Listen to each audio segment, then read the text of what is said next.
A committee of Kenyan lawmakers rejected a bid to dismiss Agriculture Secretary Matika Linturi, saying there was no proof or allegations that he participated in a scheme to distribute substandard fertilizer under a subsidy program. Back in March, the minister was questioned after Kenya's Standards of Agency admitted that the state-run National Cereals and Produce Board was selling substandard fertilizer to unsuspecting farmers, jeopardizing an economy which was reliant on farming for about a quarter of its total output.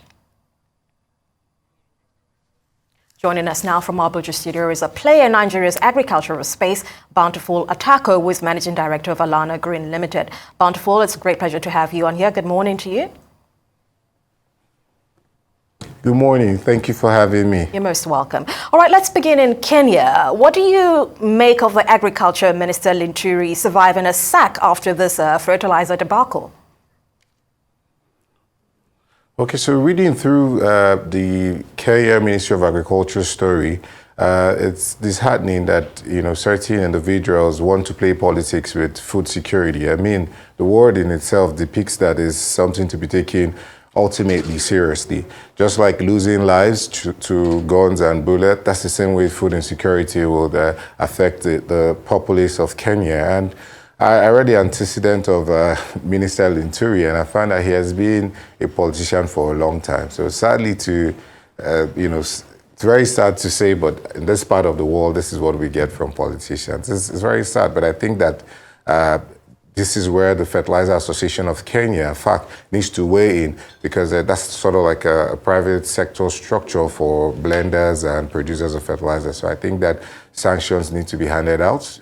People who need to leave needs to leave. It's high time that President Ruto makes an example of this particular minister who's been causing, an uproar between the Kenyan electorates. Yes, it's certainly a rather unfortunate reality which would call for certain implications and parameters to be put in place. But now Kenya is subsidizing fertilizer for its farmers, we know. Why do you think that corruption remains rife in subsidy schemes, be it fuel in Nigeria or fertilizer in Kenya? I think it's an issue of mistrust, or what I say, trust deficit. And it's not typical with Nigeria or Kenya. It's been like this, from different civilizations. Governments and people have always been on opposite sides, because the people feel extorted by governments, and governments over time have not proven to really have the interests of the people at heart. And I also, on the sides, now speaking for farmers, on the sides of farmers have been a little bit unfair to the government. There are certain times that interventions as these have gone out and farmers have been dishonest. We see the case of the NISAL, the Ankoboras program. There have been a lot of these efforts in futility from the side of government. So it's a trust issue. We need to sort out these issues. We need to identify the people who are farmers and work with people who are farmers and leave more political farmers than the actual farmers behind. So you're saying that farmers also play a role in this. This is not exclusive to one side of the party. That's a very interesting perspective on it. But we would have to expand on that a little bit. Now, for instance, Kenya ranks 126 out of 180 in Transparency International's 2023 Global Corruption Perceptions Index. What needs to change here? So I think that William Ruto is doing a great job in getting Kenya, up to track. It's not going to be a one-day effort, but we've seen that they have sort of like a visa-free now for other African countries. They're encouraging the ease of doing business. They're making Kenya a top travel and tour destination. They're also very serious about farming. I think one of the top, first 5 in all of Africa. So Kenya is on the way to getting it right. The challenge now would be, what are we as Nigerians doing to also put ourselves on the map and step up on the ladder of the Transparency International. So I feel that our governments need to be more responsible. We need to inculcate all forms of accountability to public officers. We as Africans need to do better. We need to also start looking at providing local solutions that will scale globally. And, we'll find our way and our foot and bearing among the League of Nations globally. local solutions that will scale globally. That's the very, very important point there. But talking about Nigeria, let's look at the 100 billion naira worth of fertilizer from the CBN that has been handed over to the Agriculture Ministry. Now, how can this distribution become, be a lot more efficiently carried out? So for me, and, I'm speaking from a business perspective. For me, I see a golden opportunity for the federal government. Because if a lot of farmers, a lot of my colleagues will agree that one of the challenges that we have in today's Nigeria agricultural sector is data. Our data sets are a bit faulty, and this has greatly hampered productivity in delivering interventions. So I think that the federal government can leverage agri-companies who work closely with smallholder farmers, gather data, be able to see people who are actual farmers and who are not farmers just on paper, to get off the way for the actual farmers to deliver. I also got a comment from one of my associates on Twitter on this issue, and he said they need to do, an in-person verification, biometric. Farmers need to have that process so we know who the real farmers are and what your land worth is, so that the appropriate input can be distributed to you, as opposed to the way things were done in the past, in the present past, where people who were not even farmers get access to fertilizer and agri-financing. We even had, very damning stories. But we hope that this administration will see it as an opportunity to clean up their data and to deliver this intervention spotlessly by towing the road of technology to confirm the actual farmers. Now, if this process hypothetically and prospectively should, really be efficiently carried out, do you think it will have an impact on fertilizer prices in Nigeria?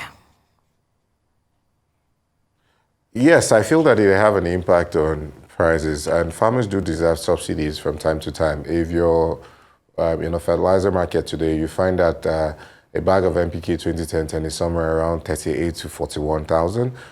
Maize-specific blended by premium companies alone is somewhere around 45,000. Rice fertilizer is about 45 or 46 as well. So it's over the reach of farmers. And we're talking about the companies who are producing. So when it gets to dealers who have their network of farmers that they service, cost of logistics will factor in, profit as well will factor in, and it will significantly skyrocket the prices for farmers. So I'm positive that if this intervention is properly carried out, that it will benefit Nigerian farmers, the prices will decline, and we will find the season a lot more easier than it would have been without this intervention. Right. For the most part, I hope. Yes, hopefully. And of course, you're very right in saying that the multiplier effect here is certainly invaluable. But now at some point, all of this will be distributed and the fertilizer will be exhausted, right? How do we improve fertilizer supply to keep its price moderated? Because that's another issue. Well, I've touched on this issue a couple of times. I've tried to get, understanding, and it's not peculiar to fertilizer alone. It's across almost, all the things, all the goods that we have, especially consumer goods. So we have been very ineffective in delivering price control measures. So today I can go to market, buy something for 7 naira and tag it 10 naira. Some other person goes, buy it at that amount, tag it even a bit higher. And this is not that the location is changing or the value is changing. There's no value addition done. It's just, over profiteering. And it's a problem with the Nigerian, business environment. With services, with goods, we find this happening all the time. Like you find that prices from Lagos differs from prices in Abuja or what have you. And the disparities are a lot. So I think we need to implement better price control measures for fertilizer and input generally. We need to have more players in the fertilizer industry. We need to encourage global companies. Agripreneurs need to form more partnerships with global producers of fertilizers and see how they can help those businesses expand in Nigeria. When the competition is much, prices will drop. They will be able to order more raw materials from NSI and the likes, and that will significantly reduce the price. Also, the government needs to do their part, and I'm speaking about policy, the foreign exchange. It needs to be well managed so that we can have a steady currency that will help blenders plan better. That will also hedge the overpriced raw material that constitutes, into what they blend today and blow the prices off the roof. I think that's one way to go. Right, very cogent measures there. But now looking at price control in relation to food inflation, which is at 40% year-on-year in Nigeria currently, what other factors besides fertilizer availability are keeping prices high, in your opinion?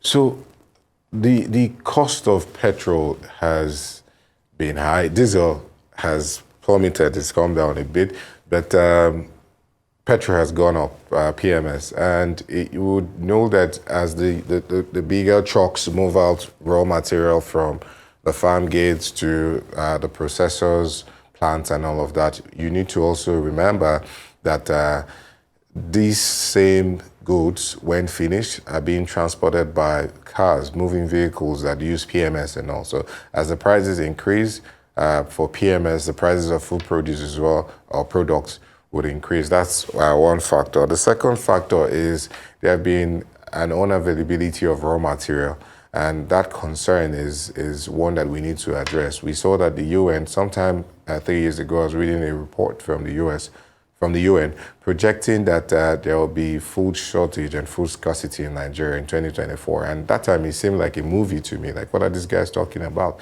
But today we can tell that there's a looming food shortage or food crisis that will happen for this year. Climate change is one of the contributing factors. We've also seen that low earning power of farmers, the economy is not doing so great, so farmers can increase hectareages that they farm on regularly and all of this. So these are the factors that will significantly increase food prices. Right. I mean, yield per hectare output has always been a huge concern, which I wish we had enough time to discuss. Unfortunately, time is against us, and we'll have to wrap this up. Bountiful, it has been an absolute pleasure having you on the Global Business Report. Many thanks for joining us.